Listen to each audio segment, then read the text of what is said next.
Hello viewers, welcome to my channel. আজকে আমি আপনাদের সাথে শেয়ার করব গাজর আর ক্যাপসিকাম দিয়ে দারুণ সুস্বাদু ইউনিক একটি রেসিপি, চিলি ক্যারট। স্কিপ না করে পুরো ভিডিওটি দেখুন, আশা করি আপনাদের ভালো লাগবে। আমার চ্যানেলের সব ভিউয়ার্স এবং সাবস্ক্রাইবারদেরকে অসংখ্য ধন্যবাদ। চিলি ক্যারট তৈরি করার জন্য আমি একটি ক্যারট নিয়েছি আর নিয়েছি 3 কালারের 3টি ক্যাপসিকাম হাফ করে, আরও নিয়েছি 3টি পেঁয়াজ। সবগুলো সবজি আমি এভাবে কেটে নিয়েছি। আরও নিয়েছি 2টো কাঁচামরিচ। গাজরের টুকরোগুলো আমি একটি পাত্রে নিয়েছি। অ্যাড করে দিচ্ছি 1/5 চা চামচ হলুদ গুঁড়া, 1/4 চা চামচ লাল মরিচের গুঁড়া, 1/5 চা চামচ লবণ। সবগুলো একসাথে মিশিয়ে নিচ্ছি।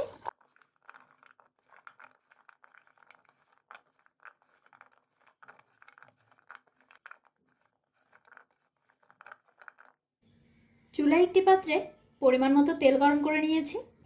এবার দিয়ে দিচ্ছি গাজরের টুকরোগুলো।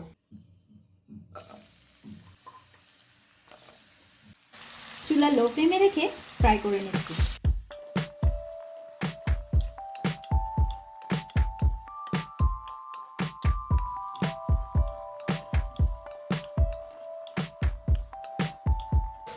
গাজরগুলো মোটামুটি ফ্রাই হয়ে গেছে। এবার আমি এগুলো তুলে নিচ্ছি। একই তেলে দিয়ে দিচ্ছি 1 চা চামচ গ্রেট করা আদা আর রসুন। হালকা ফ্রাই করে নিচ্ছি।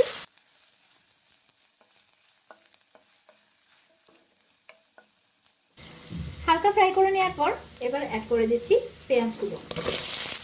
ফ্রাই করে নিচ্ছি।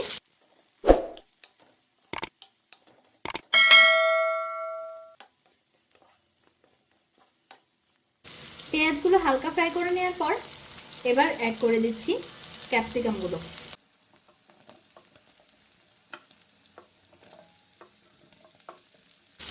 লো ফ্লেমে ফ্রাই করে নিচ্ছি।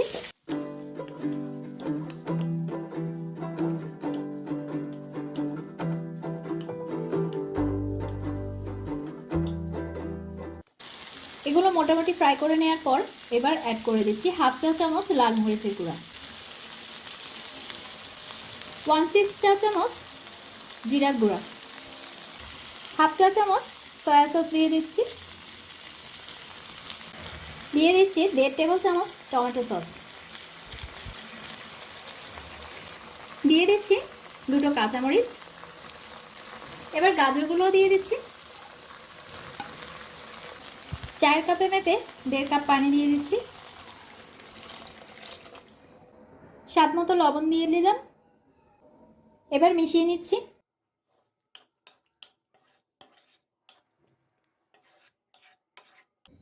এবার ঢেকে দিচ্ছি।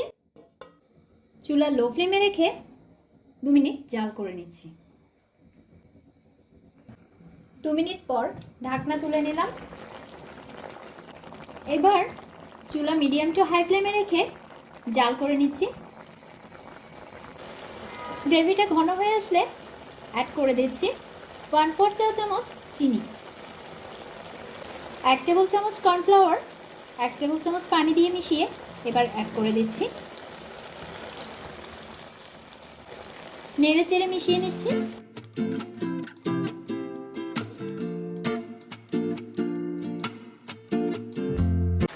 চিলি ক্যারট রেসিপিটি পরিবেশনের উপযোগী হয়ে গেছে। এবার আমি চুলা অফ করে দিচ্ছি। তৈরি হয়ে গেল দারুণ সুস্বাদু চিলি ক্যারট। এটি পোলাও, ফ্রাইড রাইস, বিরিয়ানি কিংবা সাদা ভাতের সাথে খেতেও দারুণ লাগে। রেসিপিটি যদি আপনাদের ভালো লেগে থাকে তাহলে ভিডিওটি লাইক এবং শেয়ার করুন। আর সেই সাথে আমার চ্যানেলটি সাবস্ক্রাইব করে নিন, পাশে থাকা বেল আইকনে ক্লিক করে নিন যাতে দারুণ সব রেসিপি নোটিফিকেশন পেয়ে যান।